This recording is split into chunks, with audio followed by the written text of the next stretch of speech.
الرحمن الرحیم سلسلہ احیاء العلوم دروس میں سے آج کا ہمارا پہلا سبق وہ ہے علم دین کے حوالے سے۔ علماء کو اللہ رب العزت نے بڑا مقام عطا کیا۔ قرآن و سنت کی اگر روشنی میں دیکھا جائے تو اہل علم حضرات کو اللہ رب العزت نے بڑی شان اور عظمت سے نوازا ہے۔ قرآن مقدس قرآن مجید برہان رشید میں اللہ فرماتا ہے یرفع اللہ الذین آمنوا منکم والذین اوتوا العلم درجات، تم میں سے اللہ رب العزت نے ایمان والے لوگ اور اللہ رب العزت نے اہل علم لوگوں کے درجات کو بلند فرمایا ہے۔ انسان کے سینے کے اندر ہو، ایمان انسان کے سینے کے اندر اگر ہو اور علم، اس وجہ سے اللہ رب العزت بندے کو بڑا مقام عطا فرماتا ہے۔ کمال کی بات کی حضرت ابن عباس رضی اللہ تعالی عنہ، آپ نے کیا فرمایا کہ علماء کرام جو ہوں گے اہل علم حضرات، فرمایا وہ عام مومنین سے 700 درجات اللہ رب العزت کی بارگاہ کے اندر بلند ہوں گے۔ 700 درجے علماء کے اللہ رب العزت کی بارگاہ کے اندر بلند ہوں گے بنسبت عام مومنین کے۔ ایک اور مقام بھی اسی طرح اللہ فرمایا کیا برابر ہو سکتے ہیں وہ لوگ جو علم کو حاصل کرتے ہیں اور وہ لوگ جو علم کو حاصل نہیں کرتے؟ تو یہ کبھی بھی ممکن نہیں ہے۔ اہل علم حضرات اور علم نہ جاننے والے کبھی ان کا مقام اور مرتبہ برابر نہیں ہو سکتا۔ ہمیشہ اللہ بلندی جو عطا فرماتا ہے وہ علم والوں کو ہی عطا فرماتا ہے۔ ایک مقام پہ اللہ فرماتا ہے انما یخشی اللہ من عبادہ العلماء، علم والے ہی ہیں جو اللہ رب العزت کی ذات سے سب سے زیادہ ڈرنے والے ہیں۔ لوگوں میں سب سے زیادہ جو اللہ کا خوف رکھتے ہیں وہ علماء ہی ہیں، علم والے ہی ہیں۔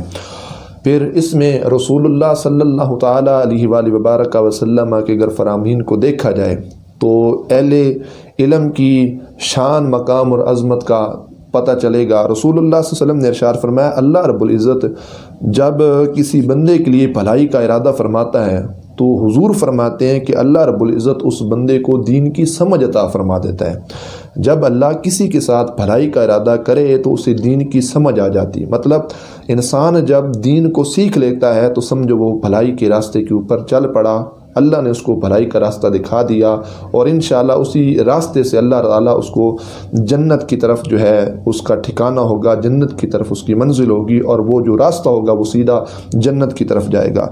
ایک مقام پہ میرے آقا دو عالم صلی اللہ تعالیٰ علیہ وآلہ وبارک وسلم نے علماء کی شان کو بیان کیا۔ حضور کہتے ہیں آسمانوں اور زمین کی ہر چیز عالم دین کے لیے بخشش کی دعا کرتی ہے۔ آسمان کے اوپر دیکھیں، چاند، ستارے، سورج، یہ جتنی بھی چیزیں یا زمین کے اندر دیکھے جائیں، جتنے ذرات ہیں، دریاؤں کی قطرات ہیں، سمندر کی قطرات ہیں، یہ درختوں کے پتے ہیں، یہ ساری جو چیزیں ہوتی ہیں وہ علماء کے لیے، جو اہل علم لوگ ہوتے ہیں، جو علم پر عمل کرنے والے ہوتے ہیں، ان کے لیے بخشش کی دعا کرتے ہیں۔ ایک مقام پہ رسول اللہ صلی اللہ تعالیٰ علیہ وآلہ وبارک وسلم نے ارشاد فرمایا بے شک علم جو ہوتا ہے وہ عزت مند کی عزت کو بڑھا دیتا ہے۔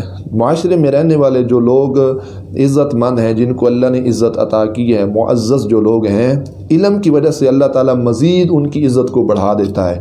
اور فرمایا کہ غلام کو اس قدر بلندی عطا کرتا ہے کہ وہ بادشاہوں کے درجے پہ پہنچ جاتا ہے۔ بحیثیت غلام اور بادشاہ میں کتنا فرق ہے، لیکن حضور کہتے ہیں علم کی وجہ سے سرکار نے ایک مثال دی کہ غلام کو اس قدر بلندی عطا رب کرے گا گویا کہ وہ بادشاہ کے مقام تک پہنچ جائے گا۔ تو اور آگے رسول اللہ صلی اللہ علیہ وسلم نے کیا ارشاد فرمایا؟ سرکار نے فرمایا لوگوں میں سے درجہ نبوت کے سب سے جو زیادہ قریب ہے نا، سرکار نے فرمایا وہ علماء ہیں، اور فرمایا کہ وہ مجاہدین ہیں، اللہ کی بارگاہ میں جہاد کرنے والے اور اللہ کی رضا کی خاطر علم دین کو سیکھنے والے۔ کیوں؟ سرکار نے کتنی خوبصورت مثال ارشاد فرمائی۔ حضور کہتے ہیں اس واسطے علماء جو ہیں وہ رسولوں کے زیادہ قریب کیوں ہیں؟ حضور کہتے ہیں کہ وہ رسولوں کی لائی ہوئی تعلیمات کو لوگوں تک پہنچاتے ہیں، لوگوں کے دلوں کے اندر علم ڈالتے ہیں۔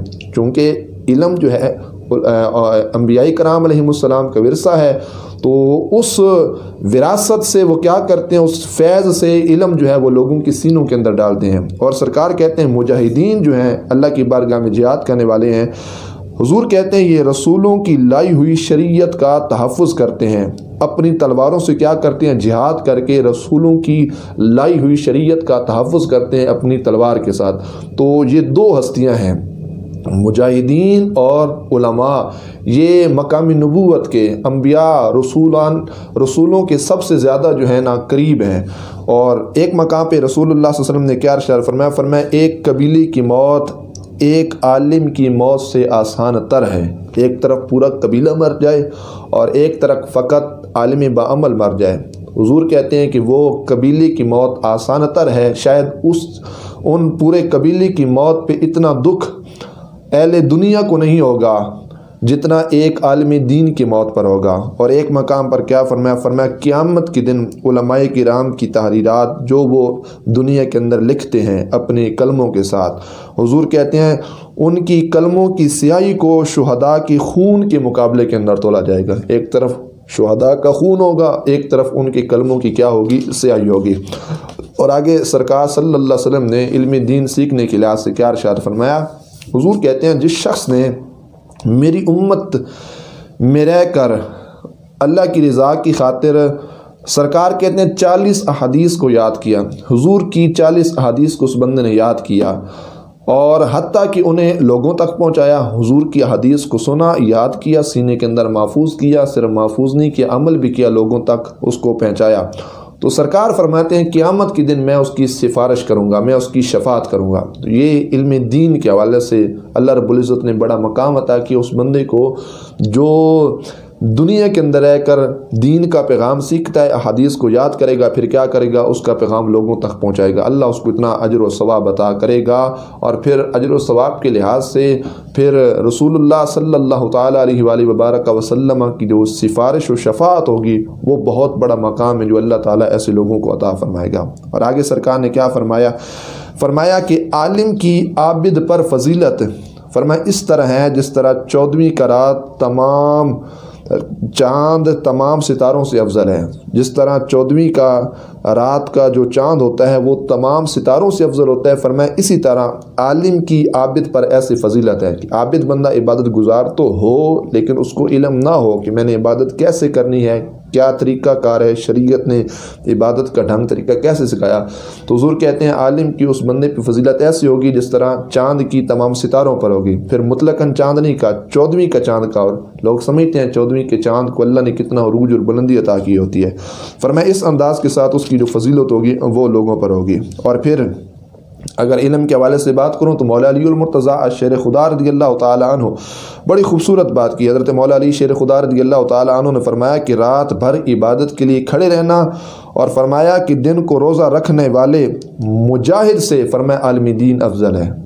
ساری رات بندہ عبادت کرے، ایسا عابد جس کے پاس علم نہ ہو، سارا دن روزہ رکھے، لیکن مولا علی کہتے ہیں ان سے افضل کیا ہوگا؟ وہ عالم دین جس نے اللہ کی رضا کی خاطر علم کو سیکھا ہوگا۔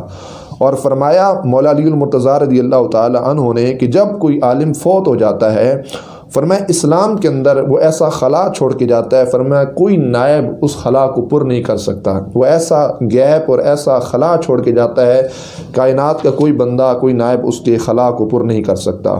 اور سرکار نے کیا فرمایا جس شخص کو قرآن پاک کا علم دیا گیا ہو، اللہ جس شخص کو قرآن کا علم دے، پھر اس بندے نے یہ تصور کیا، خیال کیا کہ کسی کو اس سے بہتر چیز ملی ہے، تو حضور کہتے ہیں گویا کہ اس نے اس چیز کو ہلکا جانا جس چیز کو اللہ نے عظمت عطا فرمائی۔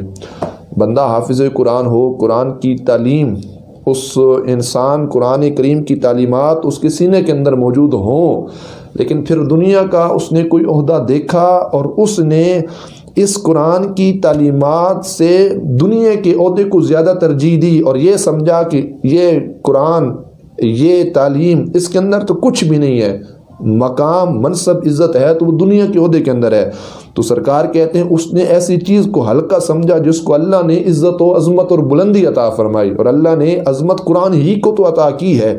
تو یہ سب سے بڑی خوش نصیبی کی بات تو یہ نا کہ اللہ نے اس کے مقدر کے اندر قرآن کو لکھا کہ اس نے قرآن کی تعلیمات کو سیکھا، تو لہٰذا اس پر اس کو اللہ کا شکر ادا کرنا چاہیے، قرآن کریم کی تعلیمات کو اس بندے کو ہلکا نہیں سمجھنا چاہیے۔ حضرت سیدنا عبداللہ ابن مسعود رضی اللہ تعالیٰ عنہ آپ نے کیا فرمایا تم پر لازم ہے کہ علم کو حاصل کرو، کہیں ایسا نہ ہو کہ تم سے علم اٹھ جائے۔ فرمایا کیوں؟ فرمایا جب اہل علم اٹھتے ہیں تو اس وجہ سے کیا ہوتا ہے؟ علم کا اٹھ جانا ثابت ہو جاتا ہے۔ تو لہٰذا معاشرے میں جتنے بھی علماء حقہ ہیں جو صحیح معنوں کے اندر قرآن و حدیث کا پیغام لوگوں تک پہنچا رہے ہیں، ہمیں چاہیے کہ ہم ایسے لوگوں کی مجالس کو اختیار کریں، ان کی محفل کے اندر جائیں، وہاں سے کیا کریں؟ ہم علم دین کو سیکھیں۔ درس احیاء العلوم کا یہ پہلا حصہ، پہلا درس علم دین کے حوالے سے تھا۔ انشاءاللہ بقیہ ایسا بعد میں بیان کیا جائے گا۔ اللہ رب العزت ہم سب کو قرآن و سنت کا فہم عطا کرے۔ وآخر دعوانا الحمدللہ رب العالمین۔